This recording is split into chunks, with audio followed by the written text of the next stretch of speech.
안녕하세요. 닥터 유튜브 1분 닥터 황닥입니다. 우한 폐렴에 대하여 계속 정보를 올리고 있습니다. 제가 신종플루 메르스 때 의료기관에서 일하였던 경험으로 초기 대응이 중요하며 질병에 대한 정보를 알아야 예방의 필요성을 깨달을 수 있기 때문에 자주 올리고 있습니다. 계속 정보 확인하시려면 구독 부탁드리고 도움이 되셨다면 좋아요, 댓글 부탁드립니다. 우선 우한폐렴, 신종 코로나 바이러스 감염이 무엇인지 현재 나온 논문 및 세계보건기구 발표를 통해 정리하여 보겠습니다. 정식 명칭은 2019 노블 코로나 바이러스로 nCoV로 불립니다. 코로나 바이러스의 경우 여러 종류가 있는데 단순 감기에서 메르스, 사스를 일으키는 바이러스도 있었습니다. 이 원인 바이러스는 메르스코브, 사스코브로 불립니다. 이제 이번에 발견된 nCoV는 새로운 스트레인으로 코로나 바이러스는 동물에서 사람으로 전파되나 몇몇 바이러스는 사람 간 전파되기도 합니다. 현재 nCoV는 동물에서 사람으로 전파되는 것으로 보이며 박쥐, 뱀 등이 매개체로 추정되고 있습니다. 이제 사스는 고양이에서 사람, 메르스는 낙타에서 사람으로 전파되었습니다. 그리고 세계보건기구에서는 우한폐렴, 신종 코로나 바이러스가 밀접한 접촉이 있을 경우 사람 간에도 전파가 가능할 수 있다고 하였습니다. 현재 중국에서 정확한 논문이 나오지 않으나 발표를 토대로 보면 신종 코로나 바이러스에 감염되었을 때 위험한 경우는 50세 이상, 고혈압, 당뇨, 간경화 등으로 보인다고 합니다. 그리고 이번에 국내에서 세 번째, 네 번째 확진자가 나왔는데 이에 주목을 해야 될 필요가 있겠습니다. 세 번째 확진자는 입국 날짜가 1월 22일, 그리고 네 번째 확진자도 입국 날짜가 1월 20일이었고 두 번째 확진자 입국 날짜가 1월 22일보다 두 분 다 먼저 귀국했습니다.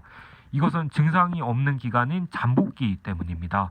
즉 현재 확진자보다 먼저 입국한 분 중에도 잠복기여서 증상이 늦게 나타나는 분이 있을 수 있습니다.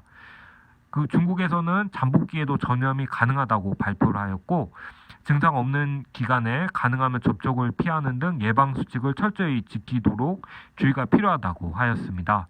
아직 세계보건기구에서 정확한 잠복기는 모르지만 14일로 추정하고 있습니다. 일반적인 코로나 바이러스가 잠복기가 3에서 7일이었으나 메르스 등이 14일인 경우도 있어서 14일로 추정하는 것으로 보입니다.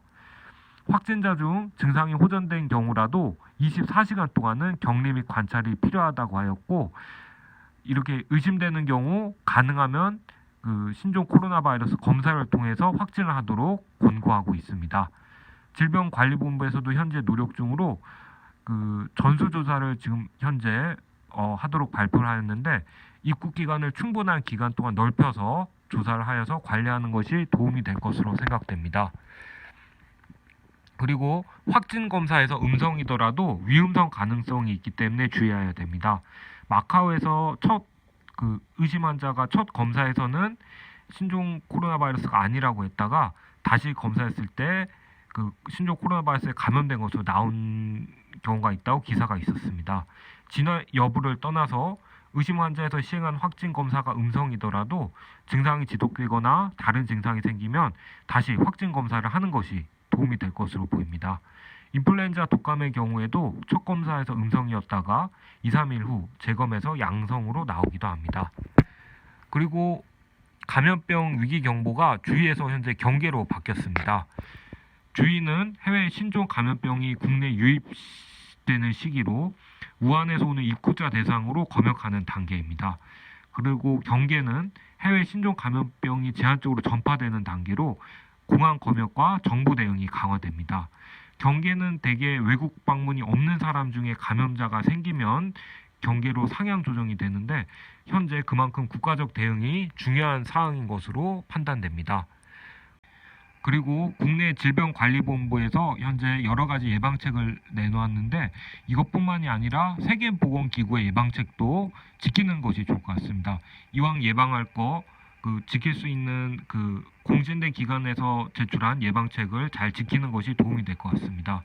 우선 세계보건기구에서 발표한 예방책은 알코올 관련 손소독제나 비누 그리고 흐르는 물로 손을 씻어야 하고 콧물 가래를 닦은 티슈는 바로 버리고 손을 씻어야 한다고 합니다. 그리고 열, 기침 환자는 어느 누구든 접촉을 피해야 합니다. 그리고 열, 기침, 호흡곤란 등이 있으면 의료인에게 꼭 여행력을 밝혀야 합니다. 그리고 신종 코로나 바이러스 관련된 국가에서 시장을 방문할 때 동물과의 접촉은 꼭 피해야 합니다. 그리고 날 것 또는 덜 익은 고기류는 피해야 합니다. 그리고 신종플루, 메르스, 사스 등 때 많은 역할을 해주신 김호주 교수님이 발표한 것에 따르면 입국자 중 의심 환자로 구분하기 어려운 경우에는 해열제를 복용한 경우, 증상이 없는 잠복기인 경우, 털문지 거짓 기입한 경우입니다. 그리고 증상이 의심될 경우 꼭 보건소나 1339에 연락하여 도움을 받고 지정된 병원으로 가는 것이 중요합니다. 아무 병원이나 갈 경우 진단이 늦어질 수 있고 혹시 우한폐렴 환자일 경우 취약한 환자에게 전파될 우려가 있기 때문입니다. 네, 이상 닥터 유튜브 1분 닥터 황닥이었습니다. 시청해 주셔서 감사합니다.